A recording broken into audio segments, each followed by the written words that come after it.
بسم اللہ الحمد للہ رب العالمین والصلاة والسلام علی نبینا محمد وعلی آلہ وصحبہ اجمعین اما بعد۔ کتاب الحج باب فضلہ و بیان من فرض علیہ، یہ اس کتاب کی ترتیب میں چھٹا چیپٹر ہے، چھٹی کتاب ہے کتاب الحج۔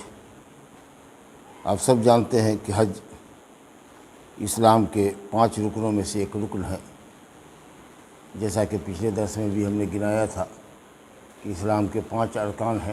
ارکان کہتے ہیں رکن کو، کونے کو،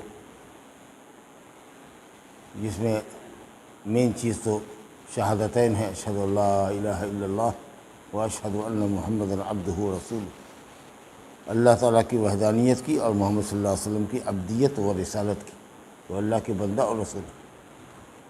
اس کے بعد دوسری چیز ہے یومیہ 5 وقت نماز، 5 وقت کی نماز فرض ہے، اور مال کی زکوٰۃ فرض ہے اسلام میں، اور 1 مہینے کا روزہ فرض ہے، اور 5واں رکن حج ہے۔ یہ بھی بتایا تھا آپ کو،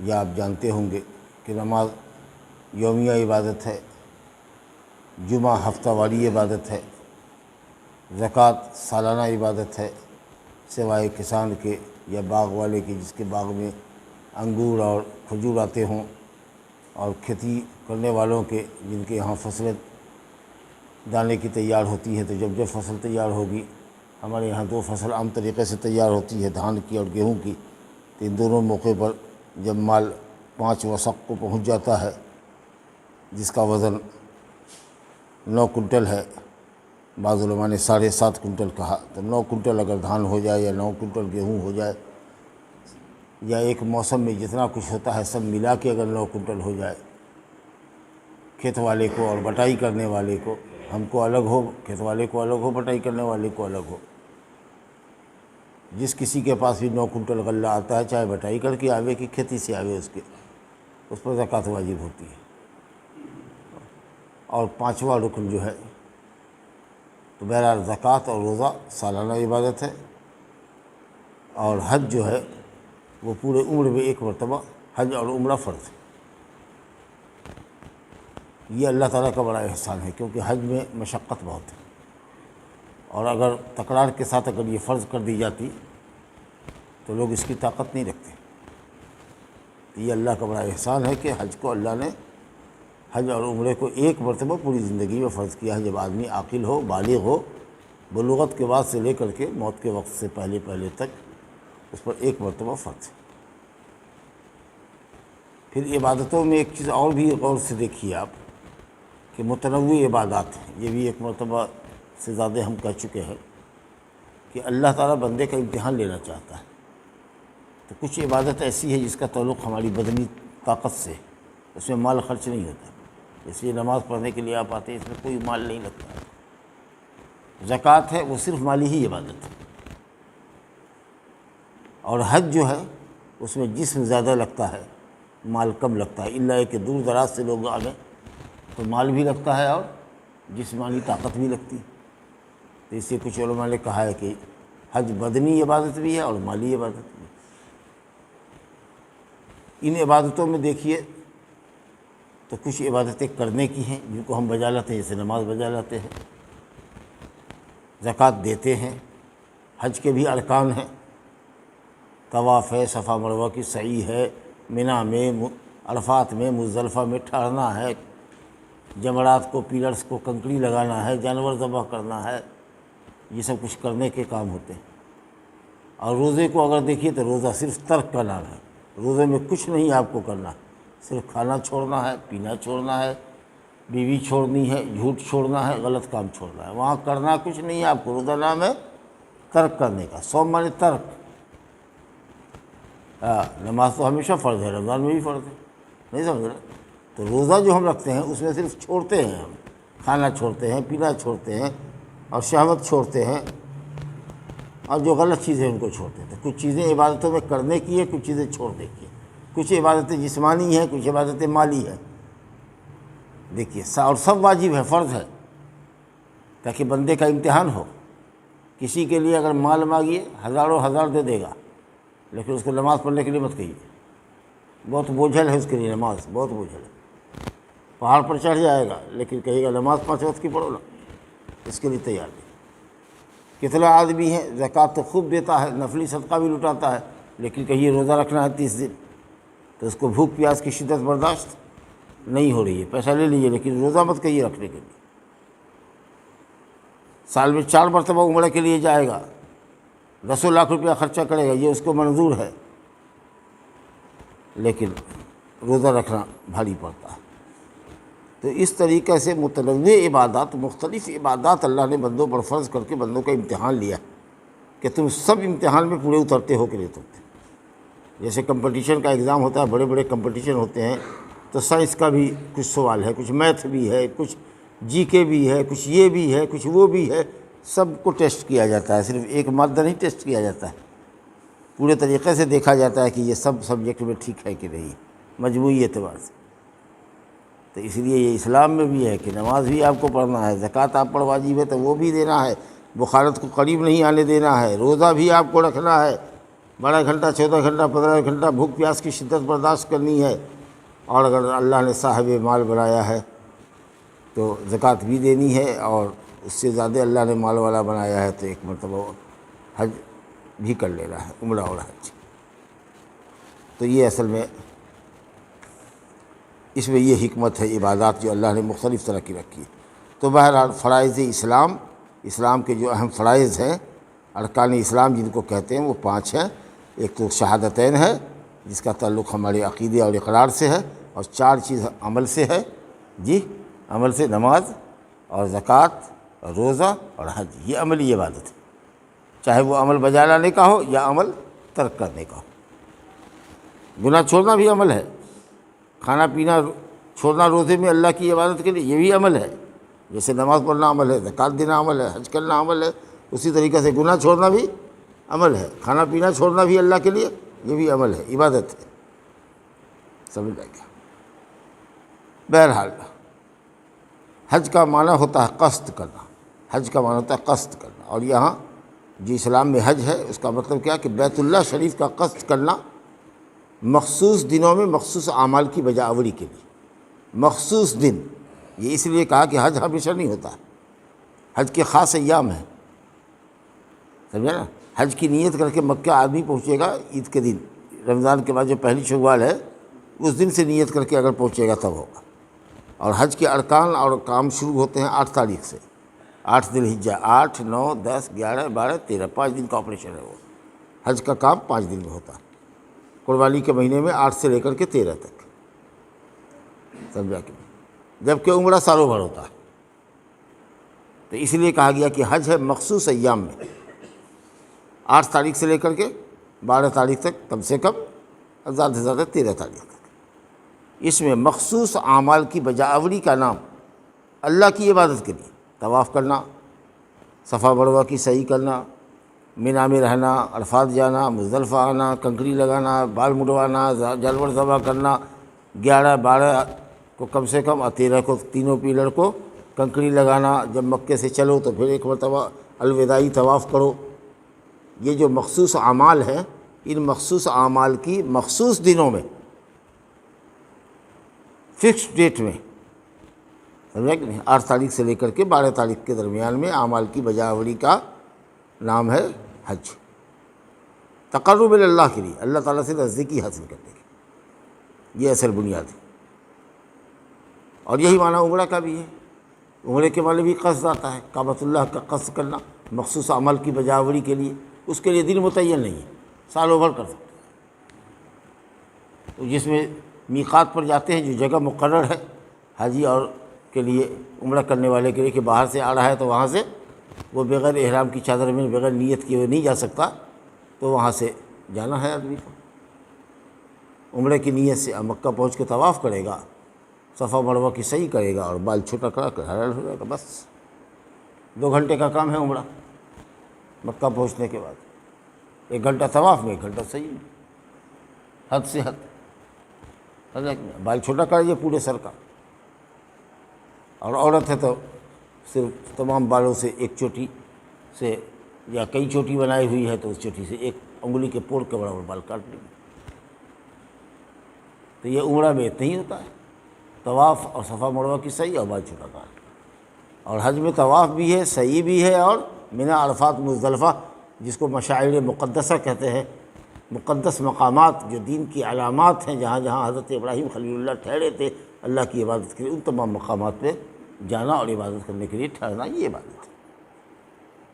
یہ زندگی میں صرف ایک مرتبہ فرض ہے۔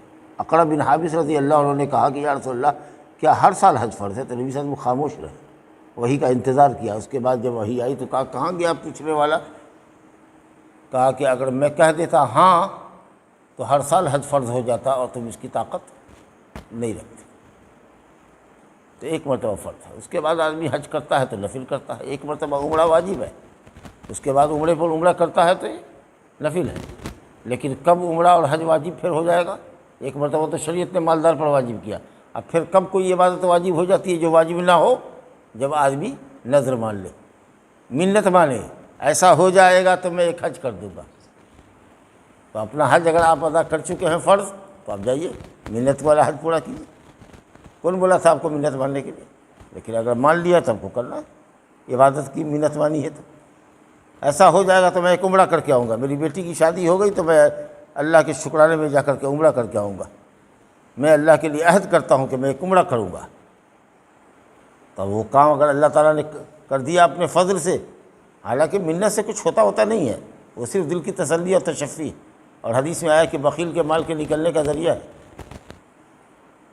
بلکہ عام اصطلاح میں ہماری گاؤں کی زبان میں سنیے تو بنیوٹی ہے اللہ تعالیٰ سے کہ تو ایسا کر دے گا تو ہم ایسا کریں گے۔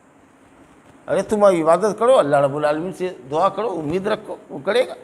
لیکن یہ کہ تو ایسا کرے گا تب ہم ایسا کریں گے، یہ بنیوٹی ہوئی، یہ سودا بازی ہوئی اللہ تعالیٰ سے۔ تو اس لیے کہا گیا ہے کہ یہ بخیل کے مال کے نکلنے کا ذریعہ اچھی چیز نہیں ہے۔ لیکن اگر اطاعت الہی کی منت اگر نظر مان لی ہے اور اللہ نے اپنے فضل سے وہ کام تمہارا کر دیا ہے، منت سے کوئی تقدیر نہیں بدلتی ہے، کوئی فرق نہیں پڑتا ہے۔ لیکن اگر ہو گیا وہ آپ کا کام تو آپ کو وہ منت آپ کے اوپر واجب اور فرض ہو جائے گی، آپ کو کرنا ہوگا۔ اسے سوچ سمجھ کے آدمی کو منت ماننی چاہیے۔ بہرحال تو یہ حج ہے۔ اب حج فرض ہوا کب؟ اس سلسلے میں اہل علم کا اختلاف ہے، لیکن صحیح قول یہ کہ سن 9 ہجری میں، ہجرت کے 9 سال کے بعد ہجرت فرض ہوا۔ آبادوں نے کہا کہ 10 میں۔ نبی صلی اللہ علیہ وسلم نے اپنے حج سے پہلے حضرت ابوبکر صدیق رضی اللہ عنہ کی امامت میں، ان کی سرداری میں امیر الحج بنا کر کے ان کی امارت میں قافلہ حج کو روانہ کیا۔ اور اسی سال نبی صلی اللہ علیہ وسلم نے یہ اعلان کروایا، کہا کہ مکے میں اعلان کرو، کرواؤ لوگوں کے ذریعے کہ مکے میں کوئی مشرک اس سال کے بعد داخل نہیں ہوگا، مکے میں کوئی مشرک اس سال کے بعد داخل نہیں ہوگا، اور کوئی ننگا طواف نہیں کرے گا، کیونکہ اس سال سے پہلے تک یا اس سال تک مکے میں ننگے طواف ہوتا ہے۔ لا حول ولا قوت الا باللہ۔ جاہلیت کا کیا دستور ہے، مرد پورا مادرزاد ننگا ہو جاتا ہے، اور عورت اوپر سے بالکل نیکٹ ہو جاتی ہے اور نیچے صرف کچھیاں جانگیاں پہنتی، اور وہ بھی جالی دار ہے۔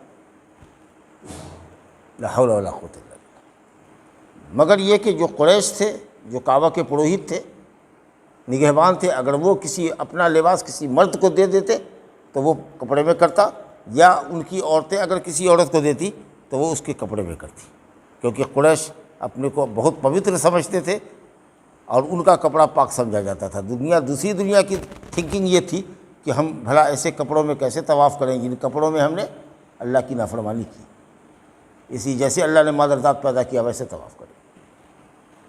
کہ یہ جو بے حیائی کا منظر تھا، نبی صاحب نے کہا خبردار اب یہ آخری ہے، اس سال کے بعد کوئی ننگا طواف نہیں کرے گا، اور کوئی مشرک مکے میں اب داخل نہیں ہو سکتا، کیونکہ اگلے سال نبی صلی اللہ علیہ وسلم خود آنے والے تھے۔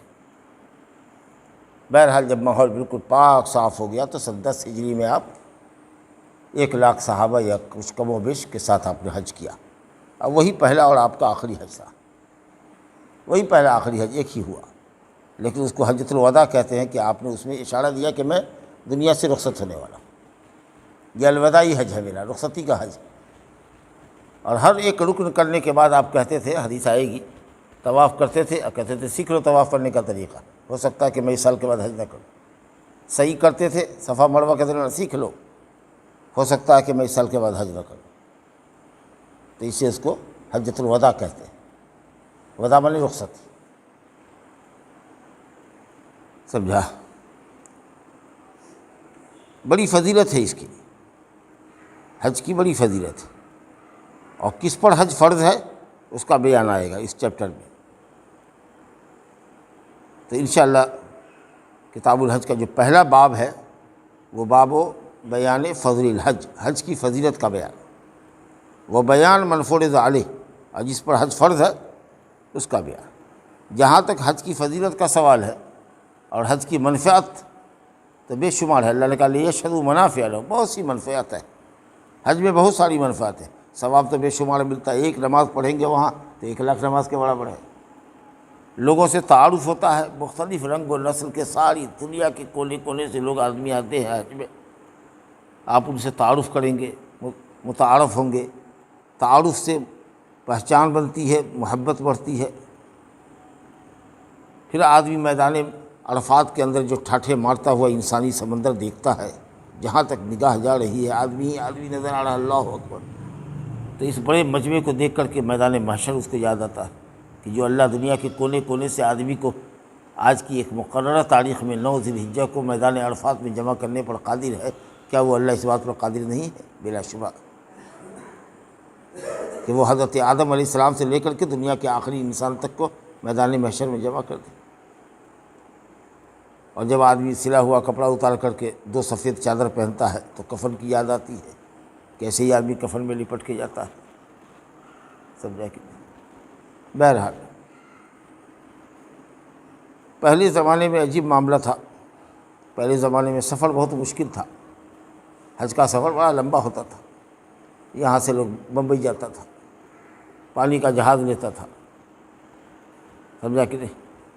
بہت ہی سست رفتار سواری ہوتی تھی ٹرین کی، اور اس سے پہلے کیسے لوگ جاتے رہے ہوں گے، کشتیوں کے ذریعے ندی ندی ندی ندی ندی ندی پہنچتے رہے ہوں گے۔ بہرحال پہنچنا تو بہت مشکل تھا، لوگ اس طریقہ سے بال بچوں کو رخصت کر کے جاتے جیسے کہ یہ اس کی زندگی کا آخری سفر ہے، زندہ ہو کر کے لوٹا تو لوٹا، نہیں تو مر جائے گا، ایسا معاملہ تھا، پرخطر سفر ہوتا تھا، 8 دن پانی کے اندر رہتا تھا یا اس سے بھی زیادہ۔ لیکن حج کی ادائیگی میں آسانی ہوتی تھی کیونکہ افراد بہت کم ہوتے تھے، تو بڑے آرام سے لوگ طواف کرتا تھا، صفا مروہ کی صحیح کرتا تھا۔ اور آج سفر آسان ہو گیا ہے، ہوائی جہاز سے دلی پہنچ جاؤ، بمبئی پہنچ جاؤ، ڈائریکٹ فلائٹ لے لو، تو وہاں جو بھیڑ ہوتی ہے تل رکھنے کی جگہ نہیں ہے کہ بھیڑ کی وجہ سے لگتا ہے کہ آدمی مر جائے گا، کچل جائے گا۔ سفر آسان ہو گیا ہوائی جہاز سے، لیکن بھیڑ اتنی بڑھ گئی کہ مت پوچھ۔ وہ نیچے کا پورا جو حصہ ہے، پورا لمبا چوڑا مطاف جس کو کہتے طواف کی جگہ، کعبہ کی گرد بہت وسیع کر دیا ہے موجودہ حکومت نے، اور اس کا پورا نیچے تک لاکھوں آدمی یہاں آ سکتے ہیں۔ وہ نیچے والا حصہ اب صرف عمرہ کرنے والوں کے لیے خاص کر دیا ہے۔ عام آدمی، سویلین آدمی اس ڈریس میں جو ہے، یعنی غیر عمرہ کرنے والا، سویلین کا مطلب غیر عمرہ کرنے والا، وہ نیچے نہیں جا سکتا، اس کو سیڑھی سے، بجلی کی سیڑھی سے اوپر جانا ہے، 2ری منزل 3ری منزل پر جائے، نیچے وہی آئے گا جو احرام میں ہوگا، سمجھا کہ نہیں؟ اور آج کی تاریخ میں بھی لوگ جو گئے ہیں وہ کہتے ہیں کہ تل رکھنے کی جگہ نہیں، لگتا ہے کہ رگڑ اتنا پڑ رہا ہے، گردی اتنی ہے کہ مت پوچھیں۔ یہ ان دنوں کی حالت ہے۔ رمضان میں اور عمرے کا کیا حال ہوگا؟ اللہ، بہت مشکل ہے معاملہ، بہت مشکل ہو گیا ہے معاملہ، طواف کرنا، صفا مروہ کی صحیح کرنا۔ بہرحال اللہ کا شکر ہے کہ اس نے زندگی میں ایک ہی مرتبہ فرض کیا، سمجھا کہ؟ لیکن جو ہمت والے لوگ ہیں، اور یہ ظاہر ہے کہ جوان ہی کر سکتے ہیں، طاقت بھی ہے اور پیسے کی بھی طاقت ہے، اور اللہ نے سخی دل بھی دیا ہے، تو وہ سال میں عمرہ کرتے ہیں، 1 سے زائد مرتبہ عمرہ کرتے ہیں، اور موقع بموقع گیپ کے ساتھ حج بھی کرتے ہیں۔ بڑی فضیلت ہے۔ دیکھیے پہلی حدیث میں پڑھتا ہوں، عن ابی ہریرہ رضی اللہ تعالی عنہ ان رسول اللہ صلی اللہ علیہ وسلم قال العمرۃ الی العمرۃ کفارۃ لما بینہما والحج المبرور لیس له جزاء الا الجنہ متفق علیہ، بخاری مسلم کی روایت ہے۔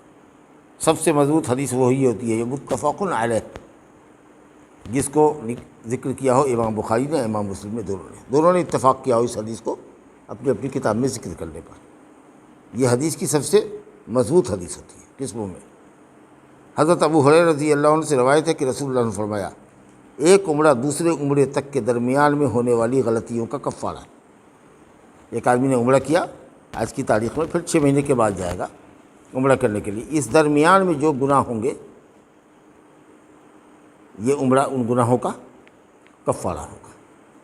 پہلے بھی یہ بات شاید گزشتہ درس میں آ گئی ہے کہ بظاہر حدیث کا لفظ یہ بتا رہا ہے کہ تمام گناہوں کا کفارہ ہے، چھوٹے بڑے سب کا، لیکن اہل علم نے کہا ہے کہ یہ سب عبادات جتنی ہیں وہ سب چھوٹے چھوٹے گناہوں کا کفارہ ہوتی ہے۔ بڑے گناہ جو ہوتے ہیں وہ توبہ کے ذریعے ہی معاف ہوتے ہیں، سچی توبہ کرنی ہوگی، سمجھ لیں گے، یہ چھوٹے چھوٹے گناہوں کے لیے۔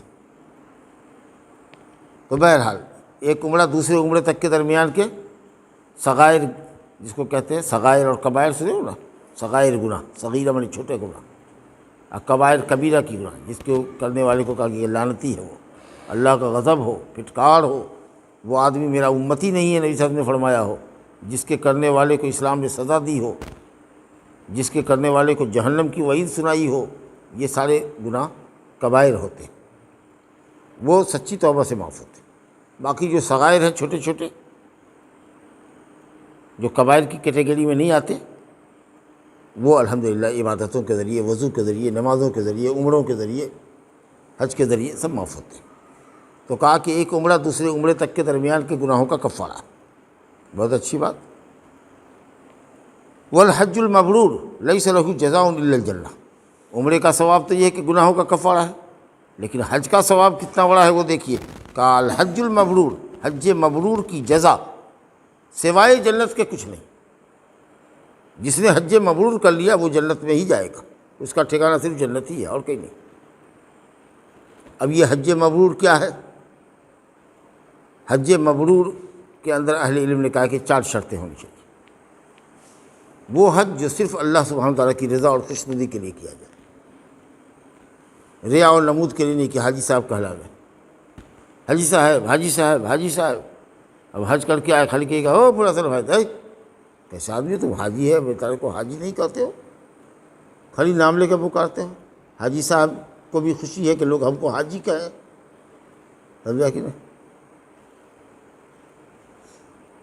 تو نمازی کو نمازی صاحب کا نہیں کہتے، وہ دن میں تو 5 مرتبہ نماز پڑھتا ہے، تو پوری عمر میں 1 مرتبہ حج کر کے آئے تو حاجی صاحب ہو گئے، اور وہ نمازی صاحب کا نہیں ہوا۔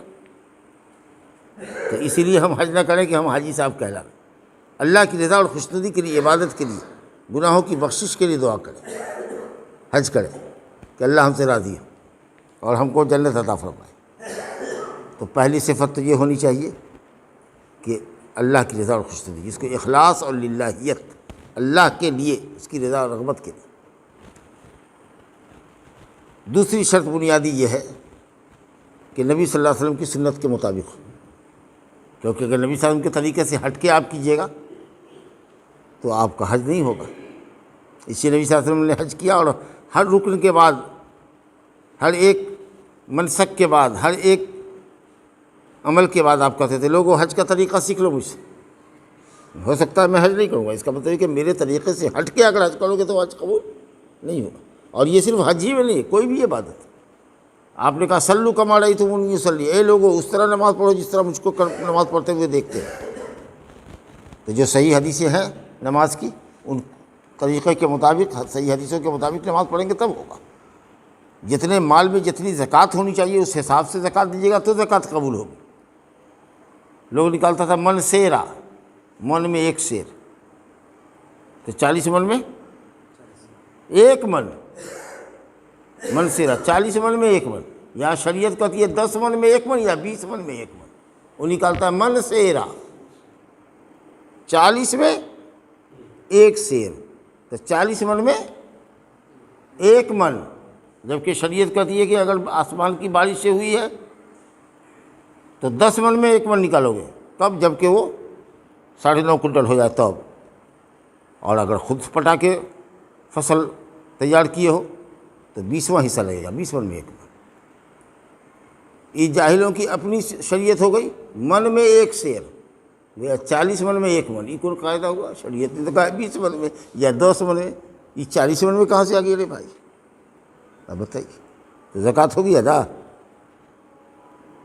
یوں ہی سا کچھ پیسہ دے دیا غریبوں میں ہو گیا؟ جتنا مال ہے اس کا حساب کرو، کیش کتنا ہے، زیور گھر میں کتنا ہے، نصاب کو پہنچ رہا ہے کہ نہیں پہنچ رہا ہے۔ نہیں جانتے ہو تو عالم سے پوچھو کہ ہمارے پاس اتنا پیسہ اکاؤنٹ میں ہے، اتنا ہم کو پینشن مل رہا ہے، اتنا میرا فلاں جگہ ڈپوزٹ ہے، اتنا میرے گھر میں ہے، اتنا میری بیوی کے پاس زیور الگ ہے۔ اس کا حساب ہے باقاعدہ، عالم آپ کو پورا حساب دے گا، اس کے مطابق زکوٰۃ نکالیے، مال پاک ہو بھی ہوگا، مال بڑھے گا بھی آپ کا۔ تو بہرحال کوئی بھی یہ بات ہے، نبی صلی اللہ علیہ وسلم نے فرمایا کہ من عمل عمل، کوئی بھی کام اگر دین کا کرتے ہو لیکن اگر میرے طریقے سے ہٹ کے کرو گے تو وہ عمل تمہارا برباد ہے، بیکار ہے، رد۔ تو بات بتا رہے تھے کہ حج مبرور کے لیے ہوا کہ خالص اللہ کی رضا کے لیے ہو، دوسرے نبی صلی اللہ علیہ وسلم کی سنت کے مطابق ہو، اور تیسری چیز یہ ہے اہل علم نے کہا ہے کہ مال حلال سے ہو، مال حلال ہو۔ اللہ طیب ہے، طیب کو قبول کرتا ہے۔ صدقہ کر رہے ہو حرام مال سے، 2 نمبر کمائی کرتے ہو، صدقہ دیتے ہو، غریبوں میں بانٹتے ہو۔ لوگ قدر ہم مالداروں کو لوٹتے ہیں غریبوں کے لیے، لوٹو مت، اگر اللہ نے دیا ہے تو غریب میں دو، نہیں تو مالدار کو لوٹ کے غریب کو دو گے۔ یہ اسلام تم کو چوری اور ڈکیتی سکھاوے گا؟ حلال کماؤ، حلال راستے میں خرچ کرو۔ ان اللہ طیب لا یقبل الا طیبا، اللہ پاک ہے، پاک مال کو قبول کرتا ہے، تو حلال کمائی سے ہونا چاہیے۔ اور چوتھی بات یہ ہے کہ حج کرنے جاؤ تو گناہوں سے پرہیز کرو، فسق و فجور کی باتیں نہ کرو، شہوانی باتیں نہ کرو، گناہ کی باتیں نہ کرو، گناہ کا کام نہ کرو، جھگڑا تکرار حج کے ایام میں نہ کرو۔ الحج اشہر معلومات فمن فرض فیہن الحج فلا رفث ولا فسوق ولا جدال فی الحج، حج کے معلوم مہینے ہیں، جو کوئی ان مہینوں میں فریضہ حج ادا کرے اس کے ذمہ لازم ہے کہ وہ بیہودہ بات نہ کرے، فسق و فجور نہ کرے، جذباتی یا شہوانی باتیں نہ کرے، اور اسی طریقے سے حج کے ایام میں لڑائی نہ کرے، جھگڑا نہ کرے، دھکا مکی نہ کرے، طاقت کا استعمال نہ کرے، بل پریوگ نہ کرے۔ اور جب جائے حج کرنے کے لیے تو بر مبرور ہے، بر سے، بر مانے نیکی، نیکی کے کام زیادہ کرے، سمجھا کہ نہیں؟ اب خیمہ میں سونا نہیں ہے، ہوٹل میں اے سی میں سوئیں گے، کسی کو کہہ دیا کہ 11-12 کی رات میں وہاں سونا مینا میں ضروری ہوتا ہے، واجب ہے، نہیں سوئے گا تو اس کو 1 بکرا فدیہ میں لگے گا۔ مالدار آدمی کے اس کے دے دیں گے 500 ریال کا، 1 بکرا ذبح کر دیں گے، سمجھا کہ نہیں؟ مگر سوئیں گے ہم ہوٹل میں۔ یہ بھائی تم ہماری طرف سے کنکڑی مار دو گے، سمجھا کہ نہیں؟ تم یہ میرا کام کر دو تو گئے ہو کاہے کے لیے؟ حج کرنے کے لیے تو نہیں جانا چاہیے تھا، گھڑی میں رہنا چاہیے تھا۔ حج تم کر رہے ہو تو سارے کام اپنے نہ کرو گے۔ ہاں انسان اگر معذور ہو، مجبور ہو، بھیڑ بھاڑ ہے تو چلو بھائی کنکڑی کسی اور سے کر لے، خاص کی جب عورت ہو، حاملہ ہے یا موٹی عورت ہے یا چل نہیں سکتی ہے۔ اب تو ہر جگہ قدم قدم کے اوپر سواری ہے، مشینوں کے ذریعے، اسکلیٹر کے ذریعے آپ جائیے اور اوپر سے وہ خود آپ کو گھماوے گا اور کنکڑی ماریے اور پھر آگے لے جائے گا۔ آپ کو چلنا نہیں ہے، وہ خود مشین چلے گی، سیڑھی چلے گی، الیکٹرک سیڑھی ہوتی ہے، اسکلیٹر، اب پھر وہ لے جا کر کے آپ کو جہاں اترنا ہے وہاں اتار دے گا، اور وہاں پر کوئی سواری لیجیے، چلے جائیے خیمہ میں۔ تو کہا نا آپ کو کہ سہولت بہت ہو گئی ہے لیکن بھیڑ بہت ہے۔ خیر، لیکن لوگ آرام طلب ہے، چلے گئے 11 تاریخ کو بھاگے وہاں سے، کسی کو کہہ دیا طواف وداع میری طرف سے کر لو گے، ارے نہیں کریں گے تو کیا ہوگا؟ وہ واجب چھوٹے گا نا، 500 روپیہ کسی کو دے کے دے گیا کہ ہم جا رہے ہیں، ہم کو ایمرجنسی آ گئی ہے، ہماری طرف سے طواف وداع کر دو گے، ہماری طرف سے کنکڑی مار دو گے، یا کنکڑی نہیں بھی مارا تو 2 بکرا لگے گا، 2 بکرا کر دو گے، پیسے کی فڑاوا نہیں۔ ارے حج اس کے لیے نہیں ہے، آپ جا کے کرو اس کو، جو عمل کرنے کے ہیں، جو واجبات بجا لانے کے ہیں، آپ کو خود بجا لانا ہے۔ حج مبرور کا تو بر، نیکی پر مشتمل حج، ایسا کام، ایسا حج جس میں آپ نیکی زیادہ سے زیادہ کریں، وہاں گئے ہیں زیادہ سے زیادہ حرم میں نماز پڑھیں۔ تو فرمایا گیا والحج المبرور، یہ حج ہے، حج مبرور، سمجھ میں آئی؟ ہاں، لیس لہ جزاء الا الجنہ، اس کی جزا، اس کا بدلہ سوائے جنت کیا کچھ۔ ایک حدیث اور پڑھتے ہیں، وعن عائشہ رضی اللہ عنہا قالت قلت یا رسول اللہ علی النساء جہاد، علی النساء جہاد؟ قال نعم علیہن جہاد لا قتال فی الحج والعمرہ رواہ احمد وابن ماجہ واللفظ لہ واسنادہ صحیح واصلہ فی الصحیح۔ کہتے ہیں حضرت عائشہ رضی اللہ عنہا کہتی ہیں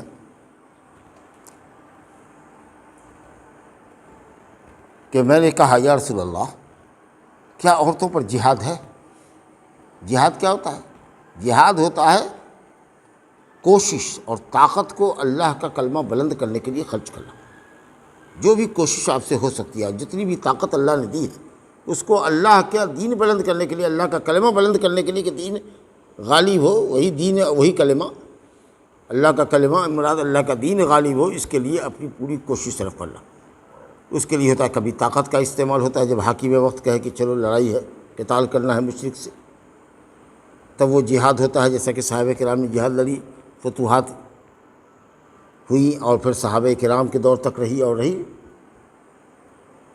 سمجھا کہ اور ہے جہاد جب چلے گا، جب شرط ہے۔ ابھی تو دنیا میں اٹھا ہوا ہے، معاملہ نہیں ہے مسلمانوں کے پاس اتنی طاقت کی کافروں سے لڑے، لیکن پھر جب حضرت مہدی آئیں گے، حضرت عیسیٰ علیہ السلام آئیں گے تو بہت بڑی جنگ ہوگی اسلامی۔ خیر، تو یہ ہوا طاقت اور قوت کے ذریعے جہاد کرنا، اور دوسرا جہاد ہوتا ہے جہاد بالعلم، علم کے ذریعے جہاد کرنا، لوگوں کو بھلی باتوں کا حکم کرو، بری باتوں سے روکو، لوگوں کی کچھ جلی کٹی بھی سننی پڑتی ہے تو اس کو برداشت کرو، علم پھیلاؤ لوگوں کے اندر۔ کوئی مسئلہ اگر پوچھتا ہے اور تم جانتے ہو تو اس کو صحیح مسئلے کی طرف رہنمائی کر دو۔ یہ سب ہوا اللہ کے دین کی نشر و اشاعت کے لیے۔ آپ اپنے علم کو خرچ کیجیے، کوئی مال خرچ کر رہا ہے، کوئی اپنے جاہ و وقار کو خرچ کر رہا ہے، اور جب ضرورت پڑتی ہے حاکم وقت اسلامی حکمراں اگر کہتا ہے کہ چلو میدان قتال اور جہاد میں گردن کٹانے کے لیے، اسلام کا کلمہ بلند کرنے کے لیے، تو وہاں بھی وہ اللہ کے راستے کا مجاہد نکل جاتا ہے۔ تو حضرت عائشہ پوچھ رہی ہیں کہ کیا عورت پر جہاد ہے؟ یعنی وہ چاہ رہی ہیں کہ جہاد میں جائیں، قتال کے میدان میں جائیں، وہ بھی جنگ کریں، یا جنگ کرنے والوں کا کھانا بنائیں، یا کوئی مرہم پٹی کی نوبت آوے تو ان کو مرہم پٹی کریں، پانی پلائیں۔ تو آپ نے فرمایا کہ عورتوں پر جہاد نہیں، لیکن ہاں ایسا جہاد ہے جس میں جنگ نہیں ہے، قتال نہیں ہے۔ ایسا جہاد ہے عورتوں پر جس میں قتال نہیں ہے، جنگ نہیں ہے۔ اور پھر آپ نے بتایا الحج والعمرہ، اور وہ جہاد ہے عورتوں کے لیے حج اور عمرہ کرنا۔ کہا نا کہ واللہ جہاد سے کم نہیں۔ ارے جہاد والے مشقت، کوشش صرف کر دینا، آخری کوشش صرف کر دینا، مشقت کسی کام کے لیے برداشت کرنا، آخری مشقت، اس کو جہاد کہتے ہیں۔